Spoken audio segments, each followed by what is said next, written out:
नमस्कार दोस्तों, आप सभी का स्वागत है। दोस्तों, हम लोग भारतीय इकोनॉमी के तहत हम लोगों ने अभी तक काफी टॉपिक्स कवर कर लिए हैं। पिछले वीडियो में हम लोगों ने भारतीय बैंकिंग के पार्ट 2 में आरबीआई के बारे में समझा, बैंकों का राष्ट्रीयकरण या बैंक किसके तहत, किस एक्ट के तहत रजिस्टर होते हैं। तो इस वीडियो हम लोग बैंकिंग पार्ट को आगे बढ़ाते हुए तीसरा लेक्चर लेके आए हैं। दोस्तों, सीरीज जरूर लंबी हो रही है, लेकिन आपको एक भी चीजें बाहर नहीं हो, इसलिए हम लोग सारे topic point two point cover करते जा रहे हैं। इस वीडियो हम लोग दोस्तों बैंकिंग के टाइप्स, बैंक किस प्रकार के होते हैं और किस प्रकार काम करते हैं, उनके टाइप्स को आगे बढ़ाते हुए आगे एक दो वीडियो में सारी चीजें कवर कर लेंगे, ताकि हमारे एग्जाम की दृष्टि से कोई भी इंपॉर्टेंट फैक्ट छूटे नहीं। तो आज का वीडियो शुरू करते हैं। आज वाले वीडियो हम लोग दोस्तों बैंक, पिछले वीडियो हम लोगों ने बैंकिंग के बारे में काफी जानकारी ली, आरबीआई को समझा, आरबीआई किस प्रकार काम करता है उसके बारे में जाना। अगर आप लोगों ने वो वीडियो नहीं देखा हो तो पहले उस वीडियो को देख ले, ताकि ये वीडियो आपको आराम से समझ में आ जाए। तो वीडियो शुरू करते हैं। वीडियो में ये बात की गई, इसमें हम लोग बैंकिंग के टाइप देखेंगे, भाई बैंक किस किस प्रकार के होते हैं, तो उनकी क्या विशेषताएं होती है। सबसे पहले बात करें बैंक की। बैंक मोस्टली आप लोग देखेंगे दो प्रकार के होते हैं। एक प्रकार आप लोगों को अनुसूचित बैंक, जिसे हम लोग शेड्यूल्ड बैंक कहते हैं। क्या बोलते हैं? शेड्यूल्ड बैंक हो गया। दूसरा गैर अनुसूचित, मतलब नॉन शेड्यूल्ड बैंक। क्लियर हो गया? एक कौन सा हो गया? शेड्यूल्ड बैंक, अनुसूचित बैंक, और दूसरा गैर अनुसूचित। इन दोनों के बारे में भी जानेंगे।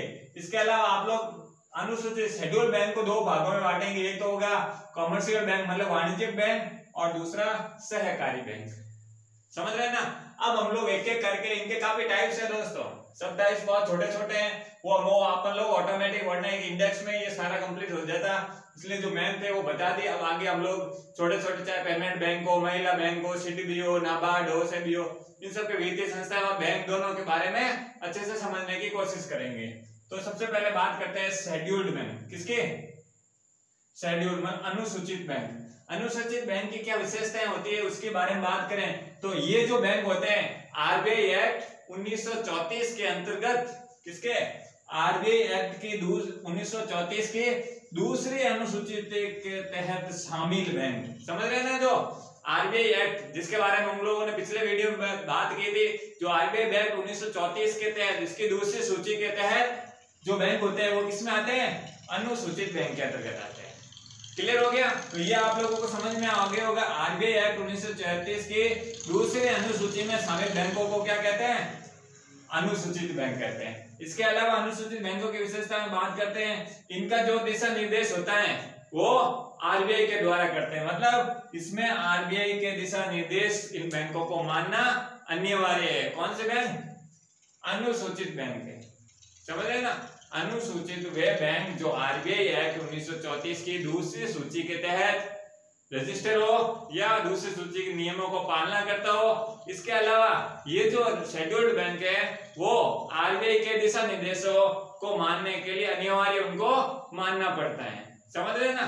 अब आगे बढ़ते हैं। इसके अलावा इसमें भारत के सभी राष्ट्रीयकृत बैंक शामिल है। अब बात आ जाती है जो भारत के सभी राष्ट्रीयकृत बैंक, राष्ट्रीयकृत बैंकों कौन कौन से अभी हम लोग आगे बात करने वाले हैं। इसके अंदर जो भी राष्ट्रीयकृत बैंक है, जिसमें हम लोग देखेंगे सभी विदेशी बैंक और विदेशी बैंक है जो शेड्यूल्ड बैंक की श्रेणी में शामिल होते हैं। समझ रहे हैं ना? तो ये अभी हम लोगों ने बात कर ली शेड्यूल्ड बैंक के अंतर्गत क्या उनकी विशेषताएं होती है और किस प्रकार के बैंक हो सकते हैं। तो ये आप लोगों को आराम से समझ में आ गया होगा। अब आगे बढ़ते हैं। आगे बात आ जाती है वाणिज्यिक बैंक, जो कमर्शियल बैंक होते हैं। अनुसूचित बैंक का पहला टाइप अगर बात करें, शेड्यूल्ड बैंक के छोटे छोटे भागों की बात करें तो सब टाइप में आप लोग देखेंगे वाणिज्यिक बैंक मतलब कमर्शियल बैंक होते हैं। अगर इसकी बात करें तो ये जो कमर्शियल बैंक होते हैं वो भारतीय बैंकिंग एंड मतलब बैंकिंग विनिमय एक्ट 1949, जब बैंकों का राष्ट्रीयकरण हुआ था 1949 के अंतर्गत आने चाहिए। जो बैंकिंग विनिमय एक्ट, बैंकिंग प्रणाली एक्ट 1949 के तहत रजिस्टर हो, वो किस में आते हैं? वो हम लोग कॉमर्शियल बैंक के रूप में उसे जाना जाता है। तो ये इंपॉर्टेंट फैक्ट है, बस इतना आप लोगों को ध्यान रखना है। इसके अलावा इसमें सीआरआर और एसएलआर, ये जो अनुसूचित आरक्षित जमा अनुपात है, जो भी ये है, क्रेडिट रिजर्व रेशियो और एसएलआर जो है, इसको रखना अनिवार्य है। अब एसएलआर और सीआरआर है, ये मॉनेटरी पॉलिसी के अंतर्गत हम लोग समझने की कोशिश करेंगे। बैंक रेट है, एमएसएफ है, एलएफ है, एसएलआर है, सीआरआर है, इनकी क्या प्रक्रिया होती है, इनके उतार चढ़ाव का बैंकिंग पर क्या इफेक्ट पड़ता है, इन्फ्लेशन है, ये जब हम लोग मॉनेटरी पॉलिसी इसके बाद जब बैंकिंग के बाद शुरू करेंगे मौद्रिक नीति वाला, उसमें हम लोग पूरा समझने की कोशिश करेंगे। अभी आप लोगों को ध्यान रखना है, जो वाणिज्यिक बैंक है इसमें सीआरआर और एसएलआर अनिवार्य है। क्लियर हो गया? अब आगे बढ़ते हैं। इसमें आ जाता पीएसएल, प्रायोरिटी सेक्टर लैंडिंग। जो प्राथमिकता क्षेत्र होते हैं, प्राथमिकता क्षेत्र वाले, जिन क्षेत्रों में प्राथमिकता दी जानी चाहिए, चाहे जो गरीब क्षेत्र का तबका हो या किसी विशेष क्षेत्र पर फोकस करना हो, इसके बारे में भी हम लोग मॉनेटरी पॉलिसी जो पढ़ेंगे उसमें पूरा समझेंगे। तो इसमें सीआर ऐसे बैंक जो बैंकिंग विनिमय एक्ट 1949 के तहत रजिस्टर हो, इन बैंकों को सीआरआर और एसएलआर रखना अनिवार्य है। ये भी यहाँ पीएसएल रखना अनिवार्य है। पीएसएल क्षेत्रों में या प्राथमिकता क्षेत्रों में, प्रायोरिटी सेक्टर लैंडिंग में इनका सहयोग होता है। कितने परसेंटेज, कैसे, वो हम लोग मॉनेटरी पॉलिसी पढ़ेंगे तब उसमें आराम से समझेंगे। अब बात आगे आ जाती है, इनका उद्देश्य क्या होता है, क्योंकि दोस्तों कोई भी काम कर रहे हो उसका कुछ ना कुछ मुख्य उद्देश्य है। इसका उद्देश्य भी जनरली लाभ कमाना होता है, मतलब और प्रॉफिटेबल, समझ रहे हैं ना। इसके अलावा ये जमा स्वीकार करता है, ऋण देता है और अंदर सभी कार्य करता है। ये एक प्रकार का बैंक है, तो जमा भी लगता होगा, आप लोग इस बैंक में जमा भी करवा सकते हैं। इसके अलावा ऋण देना, ये जमा भी स्वीकार करता है, पैसे भी देता है। इसके अलावा जो बैंकिंग रिलेटेड जो भी काम होते हैं वो सब इसमें किए जाते हैं। तो ये आप लोगों को आराम से समझ में आ गया। जो महत्वपूर्ण फैक्ट्स है कॉमर्शियल बैंक के, ये आप लोगों को उम्मीद कर रहा हूँ आराम से कवर हो गया होगा। तो उम्मीद कर रहा हूँ कि आप लोगों को अभी तक समझ में आ रहा है। तो समझ में आ रहा है तो वीडियो को लाइक करें, शेयर करें, सब्सक्राइब करें, ठीक है। अब आगे बढ़ते हैं। आगे बात आ जाती है सहकारी बैंक। सहकारी बैंकों की बात करें तो सहकारी बैंक क्या होते हैं उसके बारे में बात करें तो ये राज्य अधिनियम द्वारा, ये जो प्रोसेस है दोस्तों, बैंकिंग विनिमय एक्ट है, ये संसद से रिलेटेड है। संसद में विधेयक लाकर इसको लाया गया है और ये राज्य अधिनियम एक्ट है, राज्य के द्वारा, राज्य विधानमंडल के द्वारा प्रोसेस में लाया गया है। तो राज्य अधिनियम के तहत ये क्या हो, रजिस्टर हो जो सहकारी बैंक है। इसके अलावा सीआरआर और एसएलआर, ये सब वापिस आ गया दोस्तों। तो इन दोनों को रखना, इन्हें भी अनिवार्य होता है। सहकारी बैंक है जो कि शेड्यूल बैंक का ही टाइप है। क्लियर हो गया? अब आगे बढ़ते हैं। आगे बात करें पीएसएल नहीं, यहाँ पर क्या लिखा, पीएसएल, प्रायोरिटी सेक्टर लैंडिंग वाला जो प्राथमिकता प्राप्त क्षेत्र है, प्राथमिकता वाले जो क्षेत्र है, क्योंकि बिकॉज पहले से ही विशेष क्षेत्र में प्राथमिकता दे रहे हैं। क्योंकि प्रायोरिटी सेक्टर लैंडिंग का मतलब ये हो गया किसी विशेष क्षेत्र में फोकस करना, समझ रहे हैं ना। जो अनडेवलप्ड लोकेशन है या बिल्कुल वीक एरियाज है, उस पर फोकस के लिए अलग अलग प्रकार की सुविधाएं देना, मतलब पर्टिकुलर उस क्षेत्र पर, उस जोन पर फोकस करना। लेकिन जो सहकारी बैंक है ऑलरेडी इसी काम में लगा हुआ है, इसलिए इसको अलग से पीएसएल की जरूरत नहीं है। इसका जो निर्माण किया गया वो इसी के लिए किया गया, इसलिए इसमें पीएसएल को अलग से रखने की जरूरत नहीं है। पीएसएल को जब हम लोग पूरा डिटेल में समझेंगे तो आप लोगों को बिल्कुल समझ में आ जाएगा। अभी आप लोगों को ध्यान रखना है, आप सहकारी बैंक में पढ़ रहे हैं, सहकारी बैंक में जो राज्य अधिनियम द्वारा रजिस्टर हो, इसके अलावा सीआरआर, एसएलआर, इनको भी रखना जरूरी है। और इसके अलावा पीएसएल मतलब प्रायोरिटी सेक्टर लैंडिंग का इसमें कोई रोल नहीं होता है, मतलब ये ऑलरेडी पहले से ही उसी क्षेत्र में काम कर रहे हैं, मतलब किसी विशेष क्षेत्र में ही लगे हुए हैं, ठीक है। अब बात करते हैं, क्या इनका उद्देश्य लाभ कमाना है या कोई और उद्देश्य है? बिल्कुल नहीं दोस्तों। इनका जो no profit no loss motive, इनका जो मोटिव है, इनका एम होता है, इनका लक्ष्य क्या होता है? इनका लक्ष्य होता है नो लॉस नो ही बेनिफिट, समझ रहे हैं ना। इनका नो लॉस नो बेनिफिट का बस इनका एक ही रहता है, उस क्षेत्र से रिलेटेड, उस क्षेत्रों में जो विशेष क्षेत्र होते हैं उनमें सुविधाएं उपलब्ध कराना। उस सुविधाओं का मतलब इनको प्रॉफिट बेनिफिट के रूप में बिल्कुल नहीं होता है। तो ऑल ऑफ यू अंडरस्टैंड हो रहा है आराम से। अब बात आगे करते हैं। इनका कार्य क्षेत्र सीमित होता है। अब आप समझ रहे हैं ना, इनका जो वर्क होता है, जो सहकारी बैंकों का जो वर्क होता है वो क्या होता है? बिल्कुल लिमिट मात्रा में होता है। इनका जो जोन होता है ना दोस्तों, इसमें बहुत सारी फ्रीडम नहीं दे रखी होती है, कुछ सिलेक्टिवली चीजें दे रखी है वो करो, और विशेष क्षेत्र में पहले से ही लगे हुए हैं तो आप लोग समझ सकते हैं कि उन क्षेत्रों में जो भी नीड है उसके रिलेटिवली, बाकी मतलब लिमिटेड होते हैं।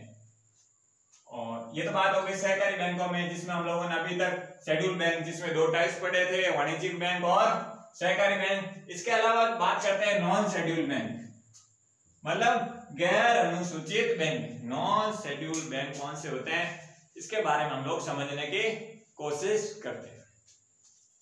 देखो दोस्तों, इसमें अगर बात करें, ये जो बैंक है नॉन शेड्यूल बैंक, जो कि आरबीआई एक्ट 1934 की दूसरी सूची में शामिल नहीं है।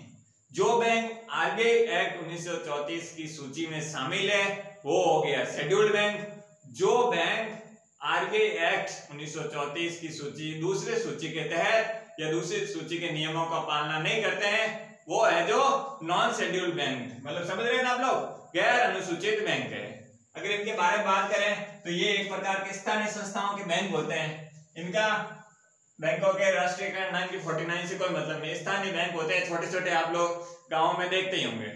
ठीक है, तो ये बात हो गई। इसके अलावा ये जो बैंक होते हैं नॉन शेड्यूल्ड बैंक होते हैं, गैर अनुसूचित बैंक होते हैं, जो आरबीआई के नियमों की पालना भी नहीं कर रहे हैं। क्योंकि जो आरबीआई के नियमों की पालना करने वाले बैंक हैं, जो कि आरबीआई एक्ट 1934 की दूसरी सूची के तहत रजिस्टर होंगे। समझ रहे हैं ना आप लोग? तो ये आप लोगों को आराम से समझ में आ गया होगा। अब आगे बढ़ते हैं, नो सीआरआर और एसएलआर, मतलब इनको सीआरआर और एसएलआर के मतलब क्रेडिट रिजर्व रेशियो और एसएलआर इनको रखने की बिल्कुल जरूरत नहीं होती। ना तो ये आरबीआई के बैंकों के नियमों की पालना करता है, ना ही किसी प्रकार के नियमों की, तो ये अपने क्षेत्रीय स्थानीय स्तर पर काम करता है, बिल्कुल छोटे लेवल पर। समझ रहे हैं ना? तो इनको आरबीआई के अंडर में करने की जरूरत नहीं है, और ना ही जब आरबीआई के अंडर में काम करेगा ही नहीं तो एसएलआर सीआरआर का कोई रोल ही नहीं रहता है। समझ रहे हैं ना? ना ही इनको देखो दोनों चीज है, अगर सीआरआर एसएलआर या आरबीआई के नियमों की पालना नहीं करेगा तो आरबीआई के थ्रू जब भी विकट परिस्थिति में जो सहयोग मिलता है वो नहीं मिलेगा। जो अंडर में होते हैं अगर वो उनको जब नेगेटिव स्थिति होती है, बुरी स्थिति होती है उन बैंकों की, तो आरबीआई उनका क्या करता है, सहयोग करता है। जो भारत की सबसे प्रमुख केंद्रीय बैंक है जिसके बारे में हम लोगों ने पिछले वीडियो में आराम से समझा है वो है आरबीआई है, ठीक है ना, रिजर्व बैंक ऑफ इंडिया। इसके बारे में हम लोगों ने पूरा विस्तार से समझा पिछले वीडियो में। ठीक है, अब आगे बढ़ते हैं। आगे बात आ जाती है एक और प्रकार के बैंक है डोमेस्टिक बैंक, मतलब जो देशी बैंक है। देशी विदेशी अपन लोग जनरली सुनते हैं, जो डोमेस्टिक घरेलू बैंक या देशी बैंक अपन लोग बोल सकते हैं। इनकी क्या विशेषताएं होती है? अगर इनकी विशेषताओं की बात करें, ऐसे अनुसूचित बैंक जिनमें 50% से अधिक जो शेयर होता है भारतीय नागरिकों का होगा। अगर देशी बैंक हम लोग समझने में सिंपल भाषा में कहते हैं, वे बैंक जिसमें 50% से अधिक शेयर किसके हो, भारतीय नागरिकों के हो, मतलब विदेशी नागरिक इसमें शामिल नहीं होते हैं, तब हम उसे क्या कहेंगे, डोमेस्टिक देशी बैंक कहेंगे। क्लियर हो गया? अगर बात करें तो सभी सरकारी बैंक और निजी बैंक है वो भारत के अंतर्गत है, जो वो डोमेस्टिक बैंक मतलब देशी बैंक के अंतर्गत आते हैं। समझ रहे हैं ना आप लोग? तो आराम से हम लोगों ने समझ लिया कोई देशी बैंक का सिंपल सा मतलब है जिसमें शेयरधारिता या शेयरों की मात्रा, टोटल शेयरिंग का क्षेत्र होता है 50% से अधिक भारतीय नागरिक का हो, तब हम लोग क्या बोलेंगे उसे, देशी बैंक। क्लियर हो गया? अब आगे बढ़ते हैं। आगे बात आ जाती है फॉरेन बैंक, मतलब विदेशी बैंक। अब देशी बैंक का उल्टा कर लो, देशी बैंक का उल्टा मतलब ऐसे बैंक जिसमें 50% से अधिक शेयरधारिता होती है वो विदेशी नागरिकों को। समझ रहे ना? हम लोगों ने देशी बैंक में क्या समझा, 50% से अधिक मतलब 100 में से 50 या 55 कहेंगे, जिसकी शेयरधारिता है 50 से अधिक भी हो सकते हैं ज्यादा। जिस देश की शेयरधारिता होगी वो उस देश का देशी बैंक या विदेशी बैंक कहलाएगा। तो देशी बैंक के लिए हम लोगों ने पढ़ा 50% से अधिक शेयरधारिता भारतीय नागरिकों की हो तो वो अपन के देशी बैंक हो गए, और ऐसे बैंक जिसमें 50% से अधिक शेयरधारिता विदेशी नागरिकों की हो उसे हम लोग विदेशी बैंक के नाम से जाने जाएंगे। ऐसा नहीं है वो विदेश में ही हो, वो बैंक भारत में भी हो सकते हैं। समझ रहे ना? तो अब आगे बात करते हैं, इनके एग्जांपल की बात करें तो अपन एक बार डेफिनेशन को वापस देख लेते हैं। 50% से अधिक शेयर विदेशी नागरिकों और संस्थाओं के पास होते हैं वो है सिटी बैंक्स, HSBC और ABN प्रकार के बैंक हैं जो विदेशी बैंक, फॉरेन बैंक के अंतर्गत आते हैं। क्लियर हो गया? ये आराम से आप लोगों को समझ में आ गया होगा। लास्ट में दोस्तों मैं आपको वापस रिवीजन भी करा दूंगा फास्ट में, और 5 क्वेश्चन हमेशा की तरह आपके सामने रख दूंगा। क्लियर हो गया? अब आगे बात करते हैं राष्ट्रीयकृत बैंक। जो राष्ट्रीयकृत नेशनलाइज बैंक होते हैं, ठीक है ना, ऐसे बैंक जो पहले निजी क्षेत्र में थे, मतलब ऐसे बैंक जो पहले निजी क्षेत्रों के अंतर्गत आते थे, जिसमें किसी व्यक्ति या संस्था द्वारा जुड़े हुए निजी क्षेत्र में, मतलब प्राइवेट सेक्टर से जुड़े हुए थे, लेकिन जिन्हें संसद के कानून बनाकर सरकारी स्वामित्व में लाया गया। समझ रहे हैं दोस्तों? ये क्या कहना चाहता है? ऐसे बैंक जो पहले प्राइवेट सेक्टर से रिलेटेड हो, मतलब जिनके ऊपर अथॉरिटी किसकी, प्राइवेट सेक्टर की, जिसमें गवर्नमेंट का रोल सीमित था, लेकिन उनको संसद के माध्यम से, मतलब पार्लियामेंट के माध्यम से एक कानून बनाकर, जिसे हम लोग विधेयक बोलते हैं, एक बिल के माध्यम से इसे हम लोग राष्ट्रीयकृत बैंक में कन्वर्ट कर दे, तो उसे हम लोग क्या बोलेंगे? राष्ट्रीयकृत बैंक। उसके जो कानून है वो प्राइवेट से हम लोग गवर्नमेंट में कन्वर्ट कर रहे हैं। समझ रहे हैं ना?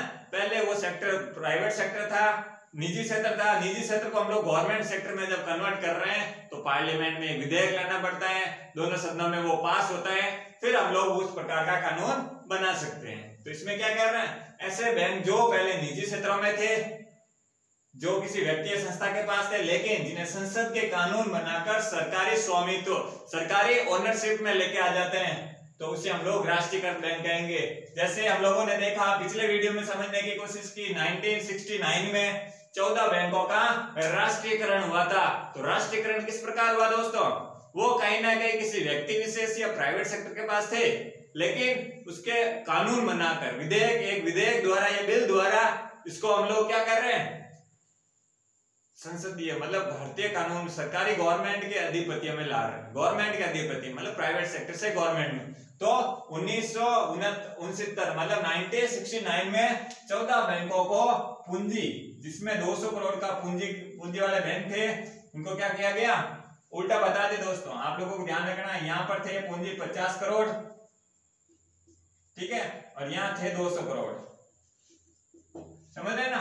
तो 1969 में या 1969 में 14 बैंक थे जिनका राष्ट्रीयकरण किया गया, जो 50 करोड़ की पूंजी वाले थे, और 1980 में 1980 में जो 6 बैंकों का राष्ट्रीयकरण किया जो कि 200 करोड़ की पूंजी वाले थे। तो राष्ट्रीयकरण कैसे हो रहा है? पहले व्यक्ति विशेष या निजी सेक्टर के पास थे, फिर उनको हम लोग किस में कन्वर्ट कर रहे हैं? सरकारी अधिपत्य में ला रहे हैं, गवर्नमेंट की पूंजी में बदल रहे हैं। अभी हम लोग नोट देख रहे हैं कि करंट में प्राइवेटाइजेशन हो रहा है, मतलब गवर्नमेंट की पूंजी का कहीं ना कहीं प्राइवेटाइजेशन हो रहा है। शेयरों की जो शेयर ऑफ क्षेत्र का मामला है वो प्राइवेट सेक्टर का भी बढ़ रहा है, ठीक है ना।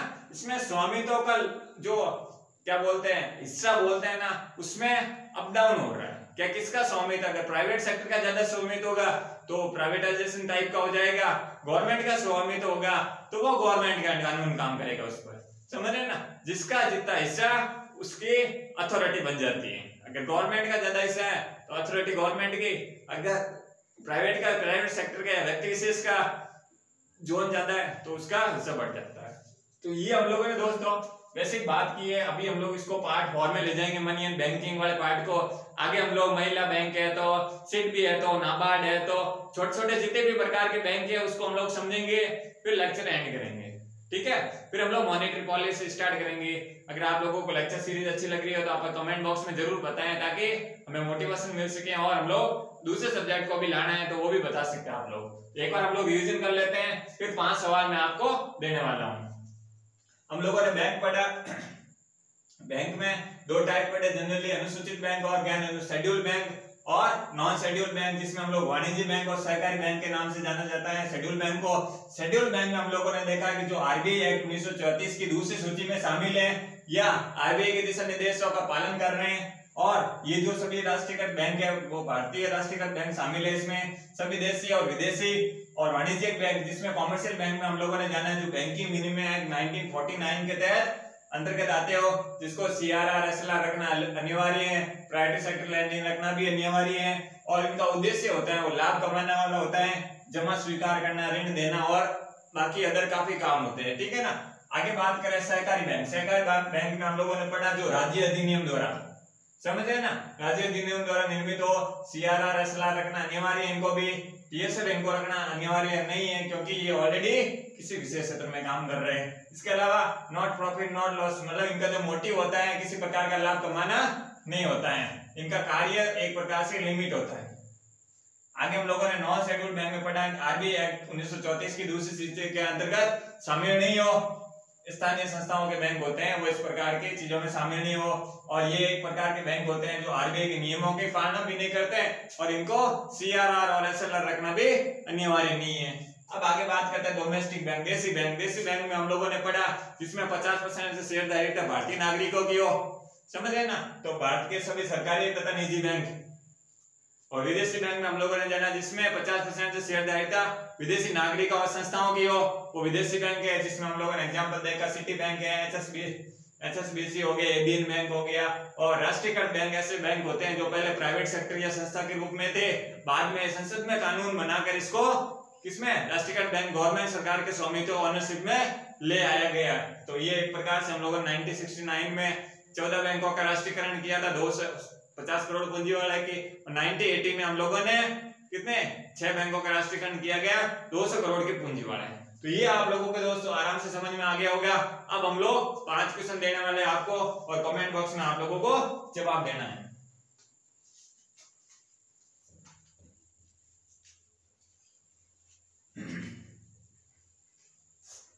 दोस्तों साथ साथ नोट्स बनाते रहिए ताकि आप लोगों को दूसरी बार ना वीडियो देखने की जरूरत पड़े, समझ में नहीं आए तो वीडियो को रिप्लाई करके जरूर दे सकते हैं। बाकी आपके नोट्स हैं अपडेट करते रहें क्योंकि ये पूरा इकोनॉमी टॉपिक ही ऐसा है जिसमें सारी चीजें ऑलमोस्ट करंट से अपडेट होके आती है। इसमें हम लोग 5 क्वेश्चन दे देता हूं आपको। सबसे पहले सिंपल सा क्वेश्चन है, RBI की स्थापना कब हुई? ठीक है, इसके अलावा SBI की स्थापना कब हुई? बिल्कुल सिंपल क्वेश्चन पूछ रहा हूं, आप सब लोगों को कमेंट बॉक्स में जवाब देना है। आगे अगर बात करें, आगे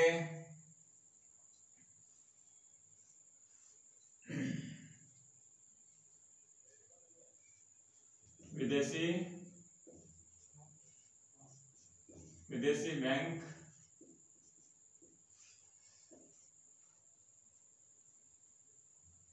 बैंक कौन से हैं?